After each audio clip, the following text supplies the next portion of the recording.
अगर तो दही भिंडी, सेव टमाटर, गांठिए, पिज़्ज़ा, वड़ा पाव, ये अगर दो शब्द आपके मुंह में पानी ला सकते हैं तो आप इतनी देर जब भगवान का नाम लेते हो तो सकारात्मक ऊर्जा ना बने ये हो ही नहीं सकता। आप अपने प्रिय की बात सुनने में भी इन्वॉल्वमेंट रखते हैं ना, क्या कहा उसने, इम्पोर्टेंस देते हो ना, या प्यार की चीज़ों को या नफरत की चीज़ों को इम्पोर्टेंस देते हो, इसीलिए वो घर करती है।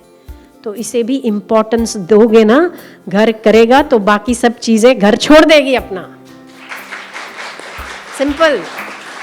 सिंपल सा फंडा है।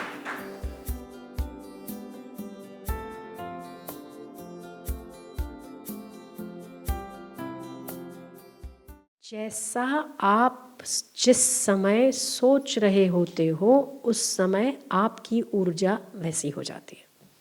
ठीक है? हाँ,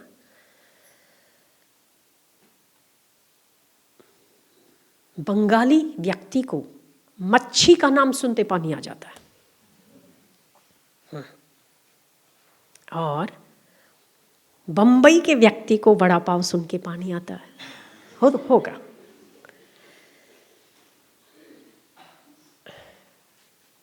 गुजरात के व्यक्ति को ढोकला और खमण सुन के आता होगा। शायद भावनगर वालों को गांठिए सुन के आता होगा। सूरत के लोगों को लोचा सुन के आता होगा। क्या पता, ऊंधियो। हाँ, तो अगर जिस समय जिस चीज का नाम लिया जाए मुंह में पानी आना शरीर क्रिया करता है। ठीक है ना? तो आप ये बताइए, રીંગણા બટાકાનું શાક, सेव રીંગણાનું શાક काठियावाड़ में चलता है, सेव और उसमें सेव टमाटर, और उड़िया लोग दही बैंगन, दही भिंडी की सब्जी बहुत अच्छी बनाते हैं। अगर तो दही भिंडी, सेव टमाटर, गांठिए, पिज़्ज़ा, वड़ा पाव, ये अगर दो शब्द आपके मुंह में पानी ला सकते हैं तो आप इतनी देर जब भगवान का नाम लेते हो तो सकारात्मक ऊर्जा ना बने ये हो ही नहीं सकता।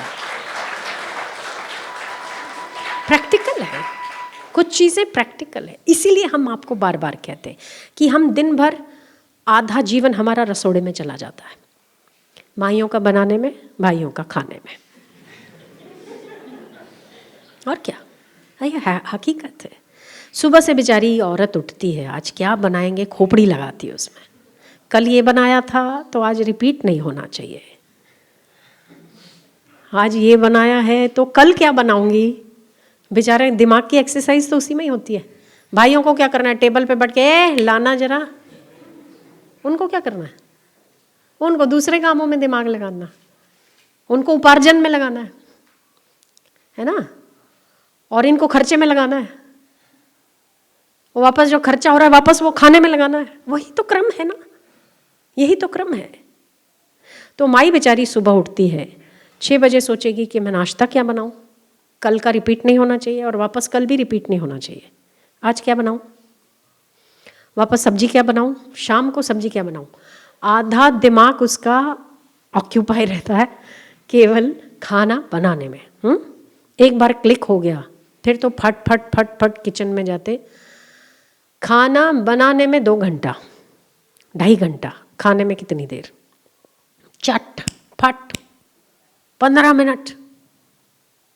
ठीक है, 15 मिनट, और वापस फिर 2 घंटे के बाद भूख लगती। आप अपने आप को देखिए कि आपका आधे से ऊपर उम्र भोजन के चिंतन में ही चला जाता है। तो हम सबका अपना अपना क्षेत्र है। आप ये देखिए कि हम स्नान करने जाते हैं ना, तभी भी कमाने वाला कमाने का चिंतन करता है और बनाने वाला क्या बनाऊं का ही चिंतन करता है। क्या ये सही है? ठीक है। आप कहीं और जाते हैं तो भी आपका मन होगा कि नहीं, मेरा मैं कैसे कमाऊं और इसको मैं इनकैश कैसे कर सकता हूं, या इसका मैं उपार्जन कैसे कर सकता हूं, इसका मैं क्या कर सकता हूं जो मेरी कमाई तगड़ी हो। ये भाइयों का चिंतन हो सकता है। माइयों का चिंतन ये हो सकता है कि मैं क्या बनाऊं, आज बच्चों के लिए अलग बनाऊं, पति के लिए अलग बनाऊं कि मज़ा आ जाए खा के। हाँ, उंगलियां ही चाटते रह जाएं। आपका चिंतन बहनों का ये होता होगा, भाइयों का ये होता होगा। अब पर हम कमाने और खाने, दो बातें हुई, कमाने और खाने, इसके अलावा हम और क्या काम करते हैं? अक्सर याद नहीं होगा आपको, क्योंकि हम कुछ करते ही नहीं,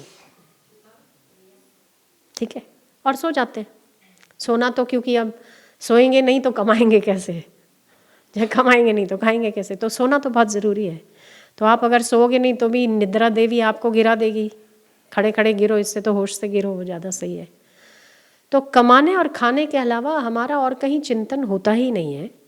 इसीलिए मुख को, हाथों को और मन को, तीनों को ऐसी क्रिया में लगाना चाहिए जो वो ईमानदारी से 5 मिनट या 10 मिनट ईमानदारी से वो उसमें रहे। क्योंकि आप माला करते हो ना, तो मन कहीं और होता है। हो सकता है कमाने में हो सकता है खाना बनाने में हो या खाने में हो, ठीक है। अगर आप किताब पढ़ते हैं तो लाइनें तो आप पढ़ रहे हैं पर आपके भेजे में कुछ नहीं बैठ रहा है, ऐसा भी हो सकता है, होता है, ठीक है। सत्संग सुन रहे हैं, सामने वाला बोल रहा है पर आपके श्रवण इंद्रिय को कोई फर्क नहीं पड़ता है। पर कीर्तन एक ऐसी चीज है जिसमें आप इन्वॉल्व होते हैं। अगर आपकी ताली कुछ और बज रही है, गा कुछ और रहे हैं, ये ना किसी और को मजा आएगा ना आपको खुद को आएगा। इसीलिए हम हर रोज कीर्तन, क्योंकि कीर्तन ही एक ऐसी चीज है जो ईमानदारी से कर सकता है आदमी, उसमें बेईमानी नहीं हो सकती। आप गा कुछ और रहे हैं, अंदर बोल कुछ और रहे हैं और ताली कुछ और बज रही, ऐसा नहीं हो सकता, क्योंकि इसमें तीनों चीज़ें आपको साथ चाहिए। तो क्या 10 मिनट के लिए हम ईमानदारी से खाना, कमाना, सोना और शरीर को तैयार करना, इसके अलावा हम क्या ईश्वर के लिए दिया जा सकता है?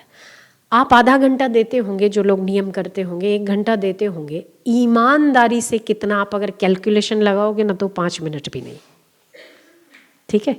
केवल शरीर होता है और कुछ भी नहीं।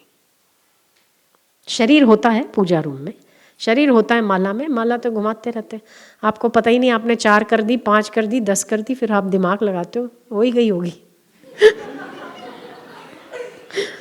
हो ही गई होगी। 10 तो अब इतनी देर से बैठे